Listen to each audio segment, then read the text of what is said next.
Well, Razorback fans, you know I got to ask the question, just like we do all the time. What if Arkansas beats Texas Tech to advance to the Elite Eight?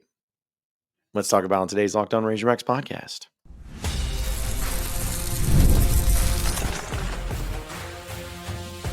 You are Locked On Razorbacks, your daily podcast on the Arkansas Razorbacks, part of the Locked On Podcast Network, your team every day.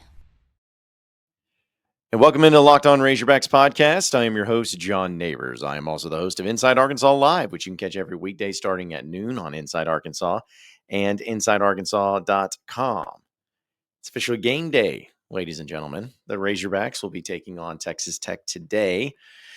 And isn't it great? Isn't it grand? Isn't it wonderful to be in this position? The anxiousness, the energy, the butterflies in your stomach that start to really creep up and wrap themselves around you and everything that goes along with it. It's here. Like you got to have the buildup. I'm sure that each and every one of you that have woken up, you're awake. All of you that actually, got up in the morning and decided that you wanted to listen to this podcast, you probably already have a feeling of anticipation, some nerves. Maybe some of you are starting to convince yourselves that Arkansas is not going to win. Maybe some of you are convincing yourselves that Arkansas is going to win. I mean, you have all the different vibes going on right now. It's nerve-wracking. It's scary, but it's fun and it's energetic and it's interesting. I mean, that's really what it comes down to here for Arkansas and for you fans that are having to deal with this. It's not a bad thing. I mean, the fact that you're able to be in this position is in no way, shape, or form ever a bad thing. But it is something that, you're just it's like you're wanting it to be over, but you want it to be a good result. That's just a hard feeling to describe. Because I'm the same way. I have felt really good about Arkansas winning this game. I still feel good about Arkansas winning this game. I'm not going to guarantee it, but I feel good about it. But now it's do or die. You've come this far. You've gotten to this point. Somebody's got to win, somebody's got to lose. And for the case of Arkansas in this particular case, we know, as we talked about yesterday on the podcast, that there is a lot of feelings about what the season is. I talked about how it is a success no matter what happens, which I still believe that. Like, it's a success no matter what happens. But looking at the other side of it, what happens if Arkansas beats Texas Tech? What happens if they do because they're already done of what nobody thought that would be possible, but what if they find themselves in a position to where they are one win away of being in the Final Four, being back into the Elite Eight? I understand that the teams that Arkansas would be facing more than likely in these particular games would be something.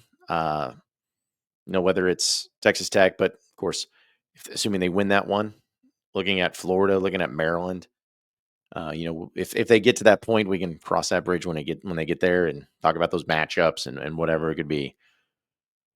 But I have felt strongly about the fact that if Arkansas wins this game against Texas Tech, goes to the Elite Eight, I think they're going to the Final Four. Now you could say, well, you probably thought that before when Arkansas went to the Elite Eight. And to be honest, no, I didn't. I felt like the first time when they played Baylor in that Elite Eight game that they were going to have to play their A game because Baylor was obviously an amazing team, the best team that won the championship that year. But I felt like it was going to take Arkansas's A game to even have a chance in that one. And then the same thing went when they played Duke in the Elite Eight. I mean, it was Coach K's last hurrah, his last chance at, winning a championship. He was going to get all the attention. The Duke was going to get all the calls. They got everything. Arkansas was almost an afterthought in that entire matchup. So I didn't feel like it then. But I do now. I believe that if Arkansas beats Texas Tech, they will go to the Final Four. Plain and simple. Florida's really good. They are. Maryland's a good team too. But if you were to beat Texas Tech, after beating St. John's, They're beating Kansas. Why should I not believe that you would be going up against a team in Florida or Maryland that are really good, maybe even well coached, but against coaches that have really never been on this stage before? Or maybe the stage is too bright for them. Maybe they can't handle it. Maybe they can, but maybe they can't. You'd find yourselves where you would have the edge. You're that 10 seed team that nobody wants to play. You're that 10 seed that everyone looks at and is like, "Oh, geez, yeah, this one's scary." Because everyone thought that Arkansas was going to be good before the season started. They thought they were going to be a top 10, top 15 team. In fact, preseason they were ranked 16th in the country, which is ironic because that's where they're at, is the Sweet 16. But you'd suddenly become that team that it makes you nervous. If you're Florida or Maryland or whoever it is, they make you nervous because they know you have talent on that team. They know that Adu Thero is going to be making his return. They know that you're playing your best basketball right now. And more than anything, they know that you have a Hall of Fame coach in John Calipari on the other side. They know that. There's nothing, folks, more intimidating than having to go up against a team in the NCAA tournament that's playing at their best. And some of you may even bring up, well, of course, every team in the Sweet 16 is playing their best because that's why they're in the Sweet 16. It's not always the case. There are some teams that have, like, for instance, Florida, they didn't play necessarily well against UConn. Now, granted, it was UConn, and I'm not saying anything against them. It's just they didn't look like this over-the-top dominating team. Looked a little human. You know, think about Auburn. They've looked human in this tournament. I mean, the only team that really hasn't is Duke. Duke's been taking care of business, and you could make an argument for them being the best team in the country. But the point is that when I brought up the games with Arkansas in the Elite Eight, when they went up against Baylor, when they went up against Duke, now I didn't feel good about it. I didn't feel like they were in the great position. I didn't feel like they were going to be a team that was going to be winning a championship because those teams are just so much better and everything. I really hope and pray that those are the teams that are on the other side. I hope that there's a little bit of a fear factor in there because of how Texas Tech, for instance, they see Arkansas, they're like, oh man, that Coach Cal, that physical team, that mentally tough team, that team that has come out like a phoenix rising from the ashes and have decided that they are going to not go quiet into that dark night. Like they are just going to come out with their hair on fire and you are their next victim. I hope that there's a level of intimidation because if Arkansas wins this game, folks, going back to the whole question, if Arkansas wins this game, it really starts putting things into motion that this could be it. This could be a team that does compete for a national championship, that does go to the final, that does go to the Final Four. It becomes a reality. Winning those first two games is awesome and impressive. It's cool. We know. But as much as we love to see Cinderella stories in the NCAA tournament, more often than not, the Cinderella story always strikes midnight. Those teams, yeah, they win some games, but they never win it all. Very seldom do they ever make it to the Final Four. And why is that? Well, it's because usually the teams that win the championships are the best teams in the country. Arkansas has the talent to be one of the best teams in the country. They have the coach to be one of the best teams in the country. They can be one of the best teams in the country. And by defeating Texas Tech, is that game alone going to make everyone start putting money down on Arkansas to win it all? No. At least it shouldn't. But what it'll do for me and what it should do for you is to have you really start believing that this isn't just some fluke. This isn't you just getting lucky. This isn't you just happening to go up against some teams that played their worst games and their worst basketball. It's not that. It's strictly you are being a better team. And everyone's got their eyes on you saying, don't let Arkansas get hot. Don't let Coach Cal get hot. Don't let them become the monster that everyone was scared to death of seeing before the season started.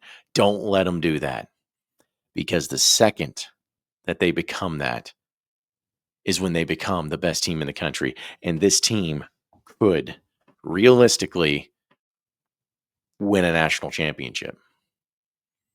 You've had time to plan. Everyone's been praising you this whole time. Oh, you're so good. Good job, Arkansas. I've been praising. Fans been praising. The excitement level's at an all-time high. But don't let this be the end of it. Don't let all that excitement and praise get to you. Job's not finished. You have a chance here. Make it count. Make it to being in a position to where, hey, you just own Texas Tech. You beat them in the Liberty Bowl. You got to beat them in the NCAA tournament back in 2021, and you got to beat them here. I can't wait. And I hope tomorrow's podcast is a happy one. Here's hoping. We're going to talk about Cal and if and when he'll ever actually get credit for anything that he actually does.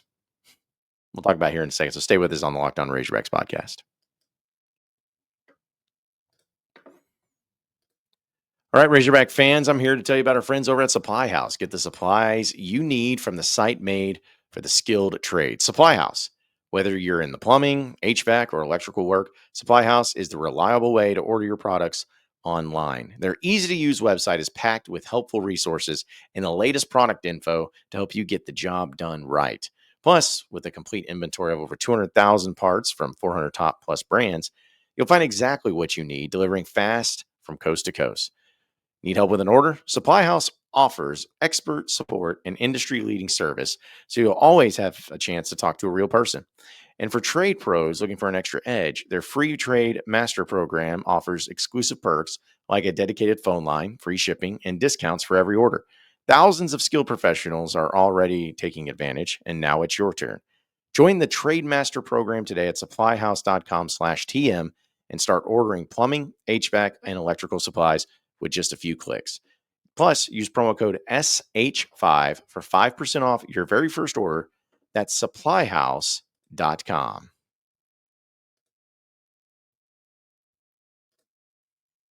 All right, so moving on into the next segment of the Locked On Razorbacks podcast. I wanted to ask the question of Cal. And I had a chance to talk to a few players in the locker room yesterday. And one of the things that got brought up, specifically with Trevon Brazile, was about him hearing about the hatred of Cal and the angst of Cal. Because he kind of brought up about how people are rooting against him, or kind of hoping that they fail, hoping that they lose because of Cal and the anger towards Cal, and they hate Cal. And I simply asked him, like, do you feel that? Do you feel that around? And it's almost like, duh. Of course he does. Of course the team does. And of course I love Trevon Brazile's answer. He's like, I guess what you get when you win as much as he does, and as a Hall of Fame coach, you just get a lot of haters out there. And it's true. Like, there is still, to this point, I mean, maybe a few more have come around, but to this point, there are still so many people who just refuse to give Calipari credit for the job he's done this year. I don't know why some of them feel that way. I do know why some of them feel that way, but it's still stupid. It's ignorant and it's dumb.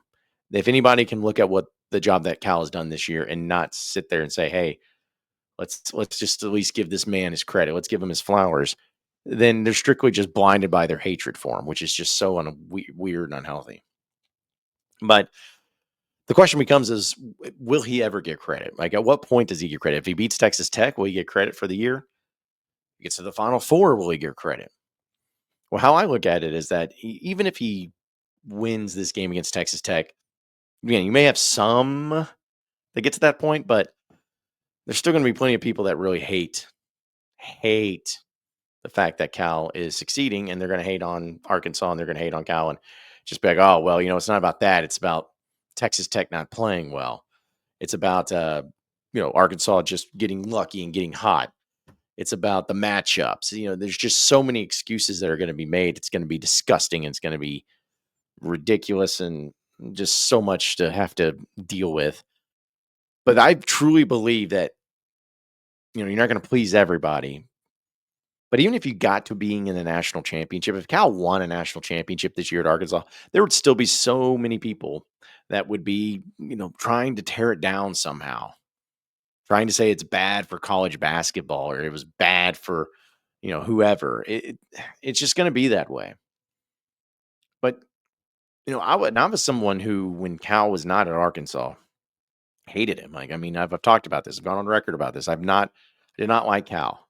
And when he was at Memphis, I didn't like him. UMass, I didn't even like him. And Kentucky, I for sure didn't like him. But when he's your coach, you change things a little bit up because you're like, hey, well, as much as I hated the guy, a lot of it had to do with just because he was successful. And it was true. And that's how everybody is right now with Cal. They hate him because he's successful. They hate him because he's, powerful and he's larger than life. And he's got all these crazy things that he does and the way he does it. And it comes off the wrong way to some people. And some people just hate him for it. And there's really no reason to, other than just the fact he's successful with it. And he has been successful with it for a very long time. So I just don't know if he'll ever get credit that he deserves. I really don't. He may have to win like 3 straight national championships. Maybe then he'll finally get credit. But even then, I don't even think it's going to happen. I think it's just strictly going to be like, hey, this is the way it's going to be every single year. You're going to be the underdog. You're going to be the one that everyone hates, everyone picks against. Everyone hopes loses, and they'll dance on your grave. Like, just be ready, Razorback fans. If you lose to Texas Tech, which let's hope it doesn't happen, but if you lose to Texas Tech, there's going to be a lot of people dancing on your grave and dancing on Cal's grave and loving it and enjoying it and soaking up every single second of it. It's disgusting, but it's just the reality that you live in, and it's true. But Cal deserves a lot of credit. I mean, in fact, from me, someone who is very, I don't know, I'm not going to sit here and try to act like, I was in a told you so thing, but I was very critical of him during this season, especially when they got off to 0-5 start. I was like, is this really what we're going to see? Is this really what it's going to be about?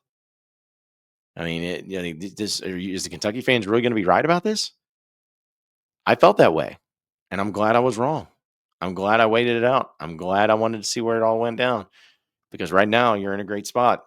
It's fun being back in the Sweet 16. But Cal, I don't know if he'll ever get credit. I hope one day people will grow up, but this doesn't seem like it's going to be the case here anytime soon at all. All right, I'll give my final prediction for the Arkansas Texas Tech game coming up next. So stay with us here on the Locked On Razorbacks podcast. All right, Razorback fans, I'm here to tell you about our friends over at Monarch Money. Ever check your bank account and wonder, where'd all my money go? Well, between dining out, online shopping, and entertainment, it's easy to lose track. That's where Monarch Money comes in, your personal CFO, giving you full visibility and control over your finances. Monarch Money isn't just about a budgeting app.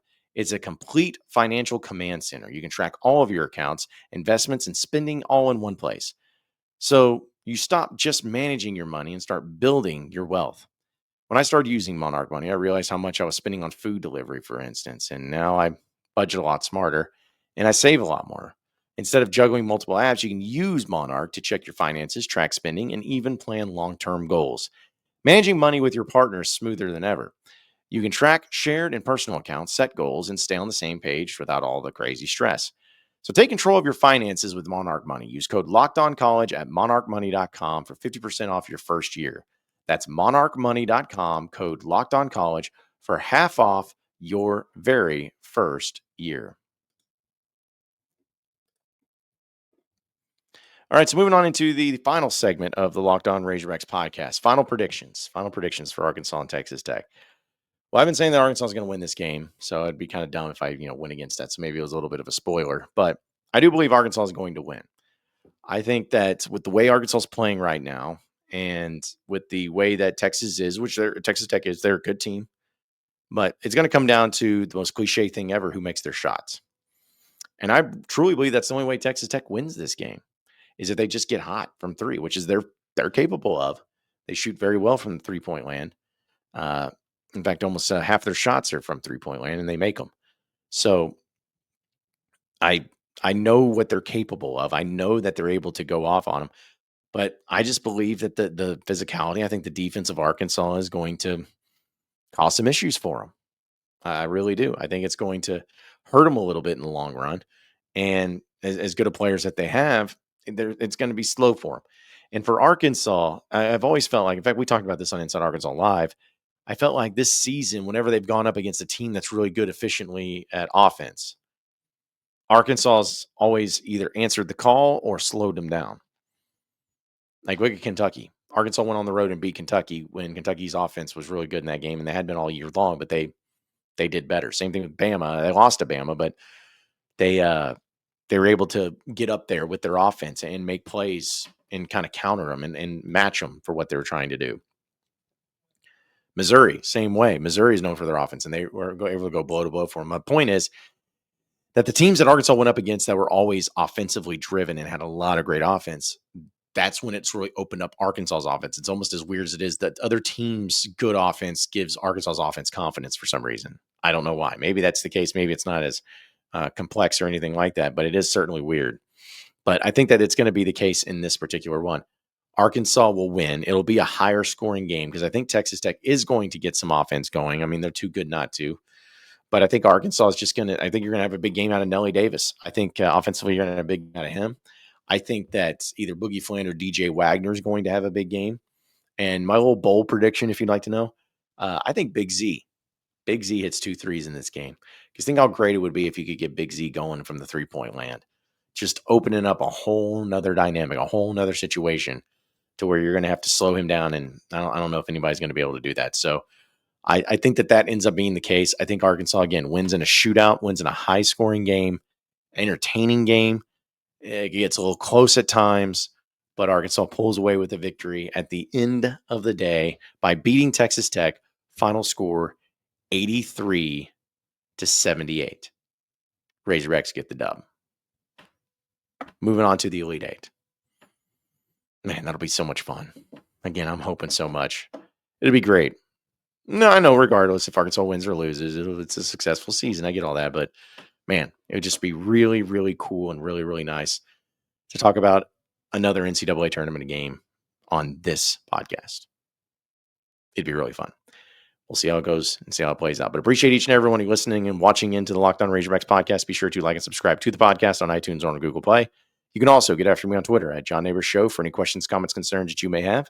We'll keep it going from there. Same podcast time, same podcast channel tomorrow afternoon. Have a great rest of your day, everybody. We'll see you then.